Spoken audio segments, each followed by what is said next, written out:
Oh yeah. Hey, what's up guys? Today I'm making a grandma style pizza dough and I'm using a recipe that I love, that I've used just about every single time. This recipe allows you to make some delicious focaccia bread if you like as well, but we're going to be doing this for National Pizza Month, so naturally it's going to be a dough for pizza.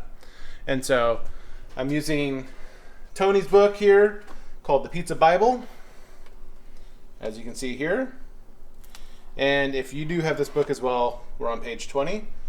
I did not prepare starter or the poolish, so I'm doing the recipe without the starter or poolish. Let's get into the ingredients. So per Tony's recipe, we have 578 grams of all-purpose flour, typically a high gluten flour like All Trump's all-purpose flour. And then we also have another 12 grams of dry malt powder. I have that all mixed up together in here. And then we have 305 grams of nice cold water, another 100 grams of warm water, and then that warm water will be used to activate this yeast, which we have 6 grams of. From there, get some good olive oil. We have 6 grams of that. We have 12 grams of fine sea salt. Now, as a reminder, always use a scale to measure out your ingredients. I know it looks like I'm using measuring cups here, but trust me, I'm not. I've weighed out all of these. Of course, you're going to want a mixer. This makes life a lot easier. We have a dough scraper, just in case, a spoon for measuring, and a spatula for just in case. The other thing you're going to want to do is make sure you have a lot of extra olive oil just in case, the same one that you're using in the dough, because you'll want to get a nice good pan like this. This is a 18 by 12 inch pan. The recipe that we're making is exactly enough dough for one pizza in this pan. And part of the process of making the dough perfect is actually doing a stretch and fold technique in the pan before you do the proofing over the next 24 to 48 hours. Oh yeah, you also want a fork or a tiny whisk, as Babish would say, but we don't have a tiny whisk, so a fork will do. All right, the first thing I'm going to do is I'm going to get started with the yeast to get this activated. I have 6 grams of dry active yeast in here. And what we're going to do is we're going to put in 100 grams of warm water. You don't want to make it hot. You just want to make it warm. You don't want to make the environment too hot for them. But the purpose of this is it helps the yeast activate, and we're going to give it a little bit of a boost by stirring it up with a fork. Again, if you're one of the Babish community, maybe you have a tiny whisk and you can use that instead. We're just going to do this for about 15-20 seconds. Let that go.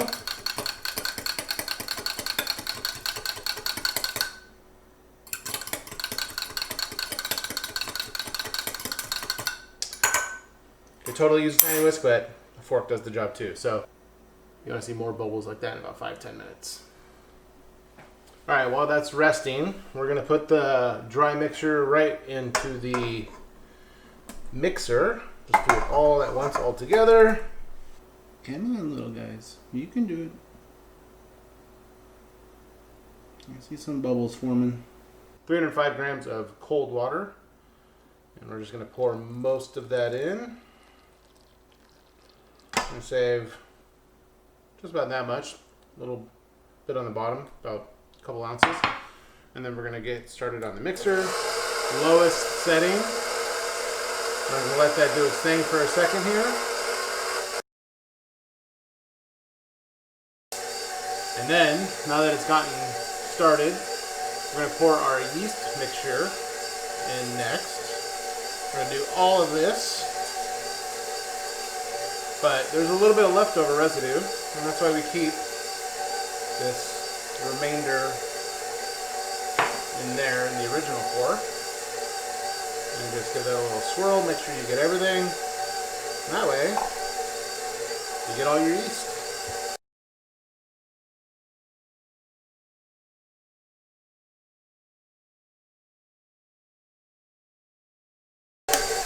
All right, it looks pretty much incorporated. So I'm gonna drop this down, make sure the dough is off the hook. And then make sure there's a little space down there. We're gonna throw in our 12 grams of sea salt. Make sure it's all in there. And bring it back up. And we're gonna mix for another minute or so.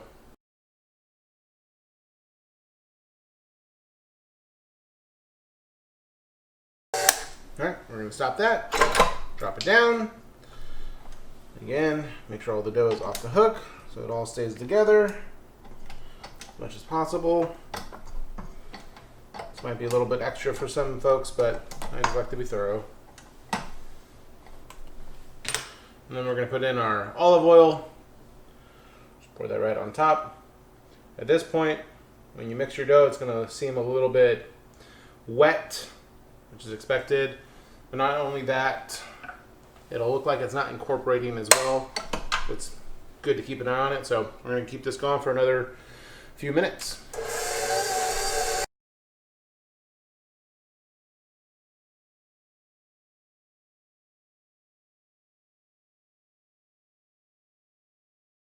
Another thing you can do is just stop it for a second, take it all off the dough hook, kind of reset it a little bit so that way there's not some just stuck on the bottom. This is intended to be a pretty sticky dough anyways, just keep that in mind.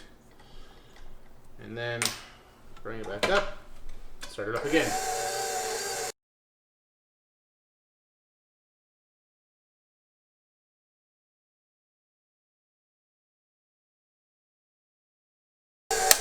Alright, I think we're in good shape. So I brought over this pan. I already pre-seasoned it with some olive oil. What we're going to be doing is transferring this guy over. Take your dough hook, or your dough scraper rather. You want to just scoop it all over and right onto the pan. Now what we're going to do is a stretch and fold technique. This is to help strengthen the gluten a little bit and make sure, or just develop the gluten in the first place. So I want to get a little bit of oil all over it. Again, I've already pre-seasoned this, so you can kind of see it's nice and shiny now with all the oil. I'm actually going to put a towel underneath it. This helps make it so it doesn't move as much. And so stretch and fold literally just means that. You stretch it, and you fold. And you rotate, you stretch it, and you fold. You just do that for a few minutes until you feel like it's ready. But the idea is, again, you're stretching the dough. You don't want to break it, because when you break it, you're breaking that gluten down. So instead, you want to make sure you stretch it to its limits, and you fold. Stretch, and fold. I do this for about 5 minutes. It is a very sticky dough, so keep that in mind. Again, I just like to get my hands a little bit of wet. Make sure they're nice and oily, so that way it's not sticking to your hands as much.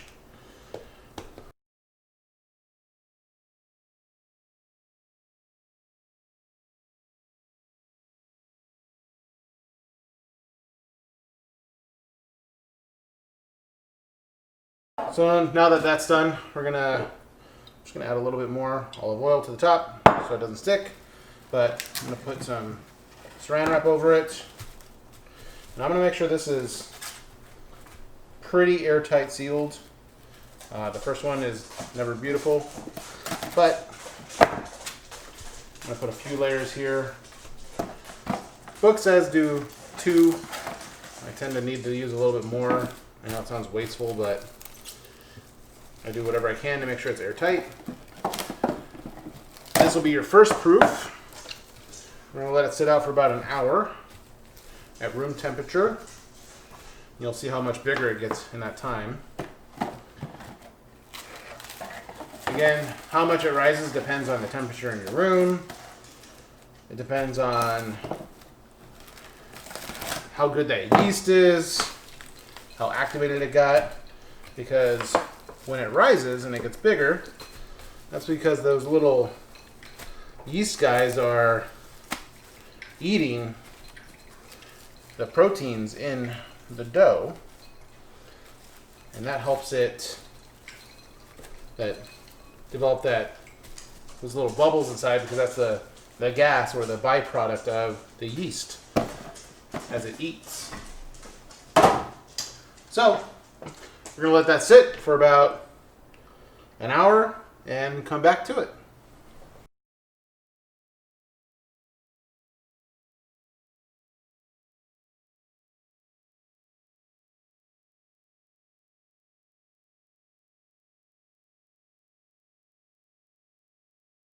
All right, so that was a little bit longer than an hour, but you can kind of see that the dough grew quite a bit. I let it go for about 2 hours just because I really wanted to give it a good chance to proof. We have our fridge relatively cold, so it won't do as much growing while it's in the fridge doing its long proof. And we're going to just put a little bit of olive oil in there, just enough to coat the inside, and then we just transfer the dough. There we go. And just like that. And then I'm going to wrap it up. And you want to make sure it's nice and tightly sealed on there. You don't want any air to get in there. Too much air gets in there, you'll have a nice dry dough, and you don't want it to be dried out by the time you get to cook it. So we're double wrapping it to make sure. And that's all there is to it. So, first dough of the month, grandma style pizza dough. We'll be making the pizza next, and that'll be the first pizza of the month for National Pizza Month of October. All right, hey, what's up, everybody? So we have been waiting patiently for 48 hours for this dough to do its beautiful thing. I've let it sit out for about an hour and a half, so that way it can grow into this beautiful specimen here. So the next step that we're gonna have here is we need to make it so it forms nicely into this nice 12 by 18 pan, so that way we can cook our pizza in.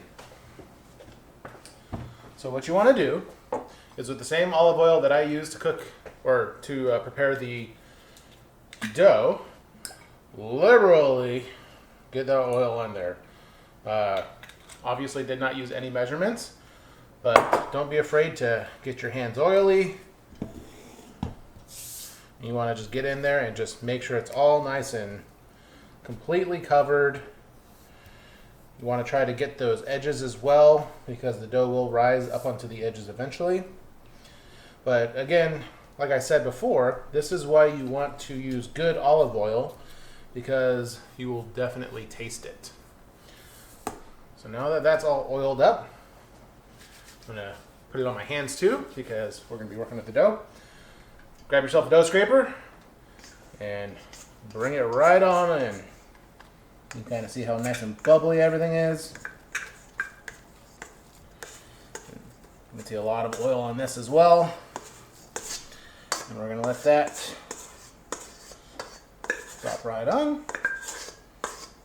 Perfect. Now that we have it on here, we're just going to kind of let it relax a little bit. We don't want to do too much with it just yet, because it's not ready to mess with. So we want it to try to like form itself on here a little bit. So I'm just going to kind of push it around to spread it out. But for me, this is one of the hardest processes, because it takes a lot of patience. And when I mean patience, I mean like it's going to come back, it's going to combine. That's why you want it to be as close to room temperature as possible, maybe 60, 65, 70 degrees.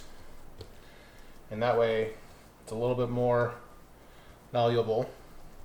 And so what I'm going to do is I'm going to stop right here. I'm going to make sure it's oiled up on the top a little bit. And I'm just going to let it sit and wait and let it just kind of rest and relax for a little bit. That way I'll come back in a couple minutes and we'll stretch it back out even farther. So just kind of leave it like that, let it do its thing, and we'll be right back. Let's see if we can get this to stretch out just a little bit more.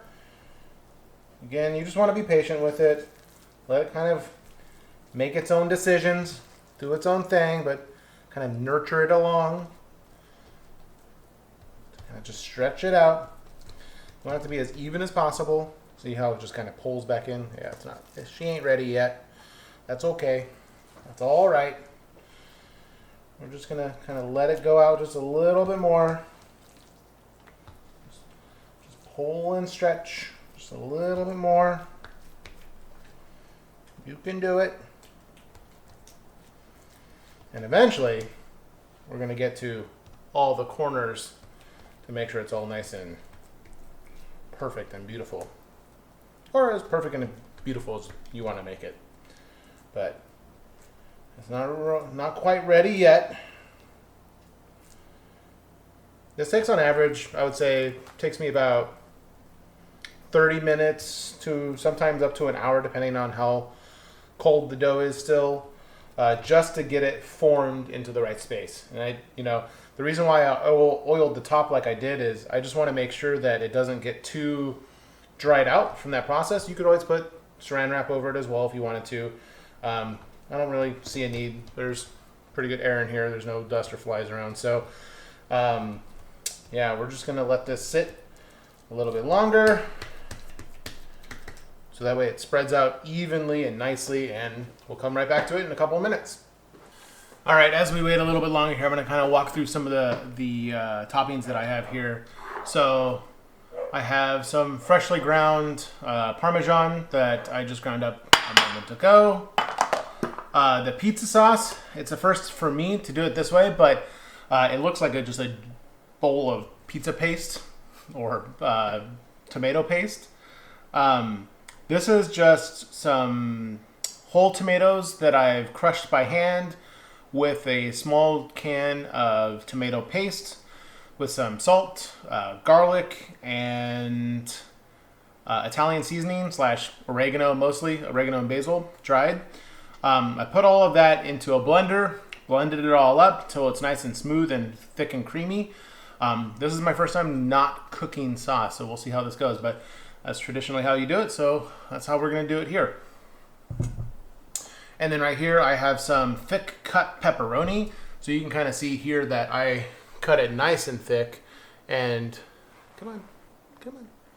It's nice and thick, and the reason being is you want it to be able to cup up. These are slightly large in diameter, so we'll see kind of how well that works in terms of cupping.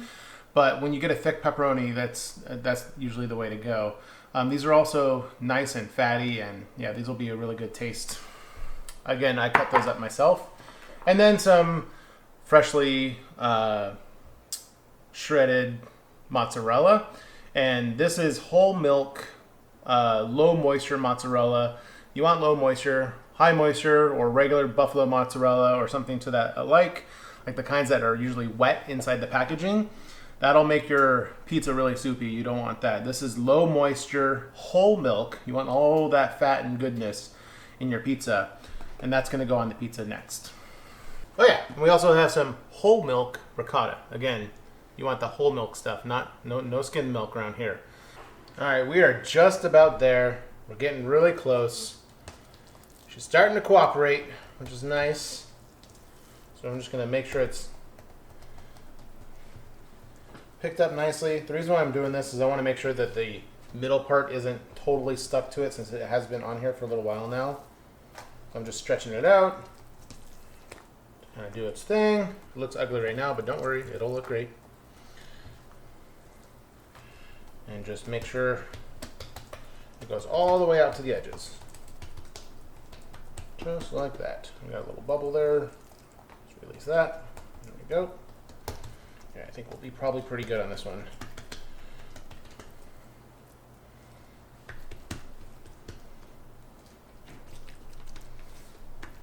It's kind of messy business. Really oily hands. You gotta wash them if you're gonna go do anything else in between. But probably really good for your skin. From what I understand, olive oil is good for your skin. Keeps it nice and hydrated.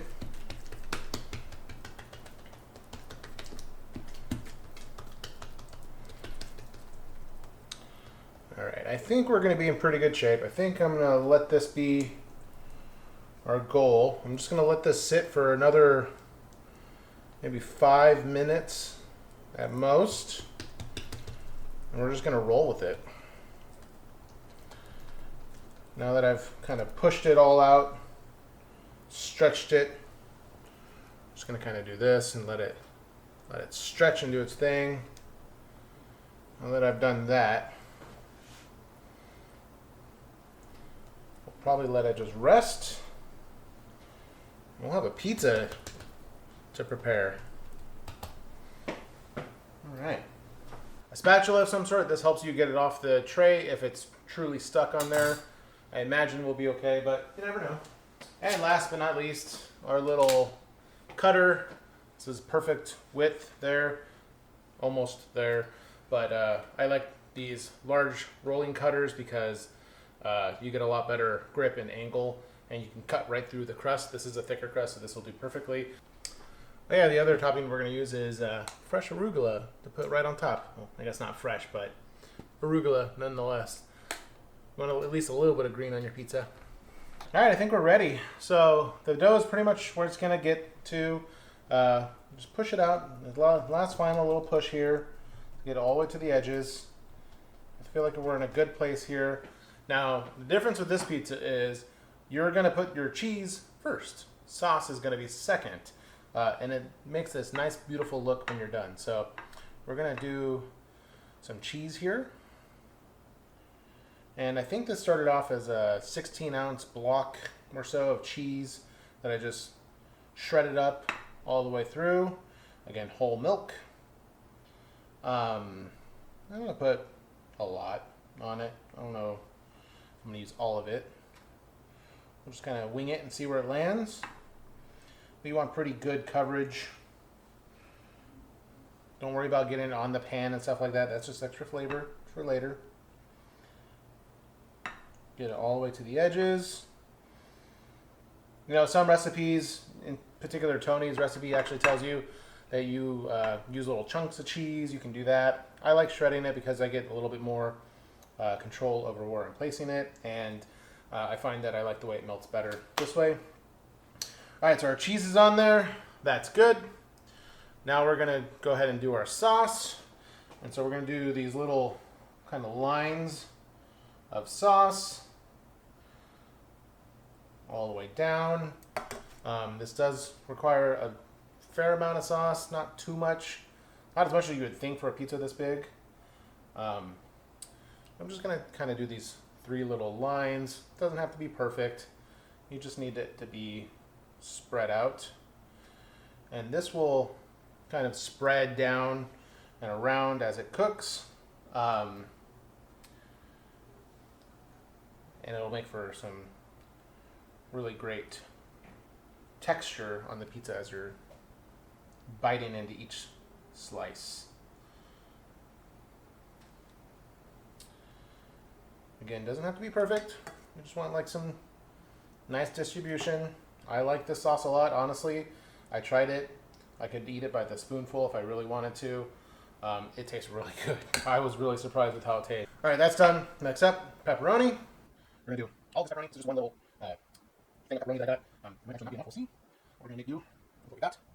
If they go really thick on these cuts, yeah, we're running low already. Just spread it out as evenly as you can. You want to try to make it so you get a pepperoni in every bite, if possible. All right, this is actually perfect. It's a perfect amount. We're gonna use it all. Waste no pepperoni. That's my motto. We're just gonna put it in just like this.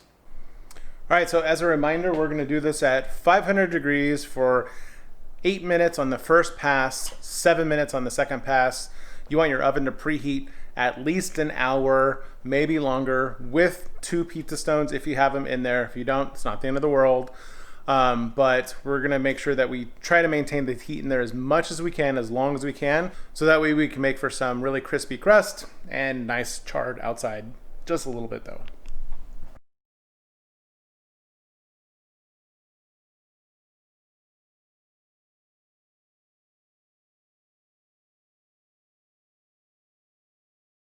All right, let's see how this is going.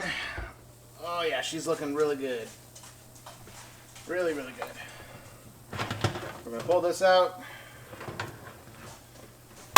Now we're gonna do some dollops of ricotta, just randomly throughout.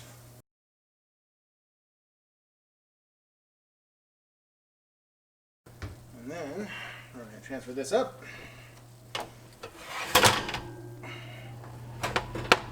Up there, rotate it around because you want the even heat. And there we go, another 8 minutes.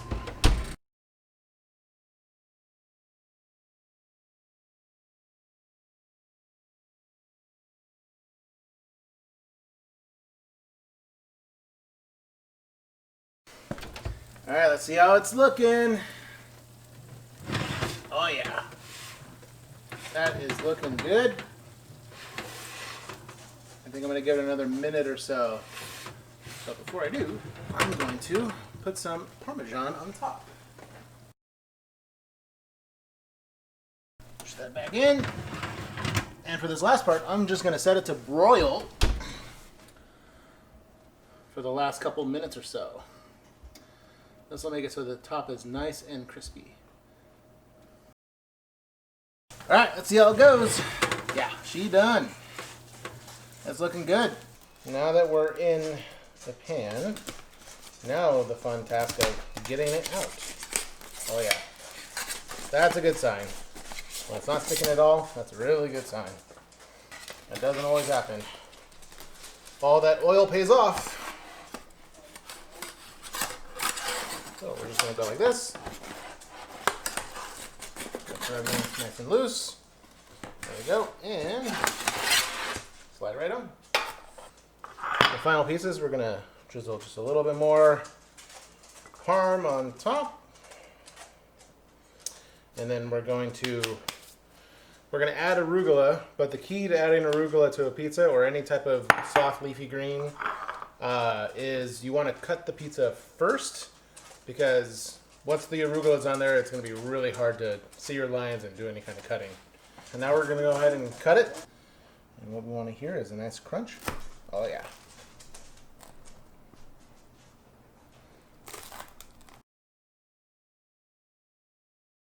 And now we put the arugula on top. And that's it. Ready to serve. All right, so it's about an hour later, but I wanted to give you guys a look at the crust, because that's when you know it's good and it's done. Look at that pizza crust. You got some really nice bubbles going on in there. You've got a nice crispy crust on the bottom. I'll even take one of these random ones. Let's just take one of these over here. You can kind of see that all the way throughout. You got all those nice little granulated bubbles and some delicious crunchies on top. Pretty much perfectly cooked, if I do say so myself. And just so you guys can hear a bite. Not as crunchy as I was expecting because it's been in the fridge for about an hour. But so good. Look at that. Little bubbles. So good. Oh yeah. Anyways, this is Mostly Pizza. My name's Ivan. Make your pizza at home. This is grandma style. It's great. It's delicious. Definitely make some yourself. Until next time.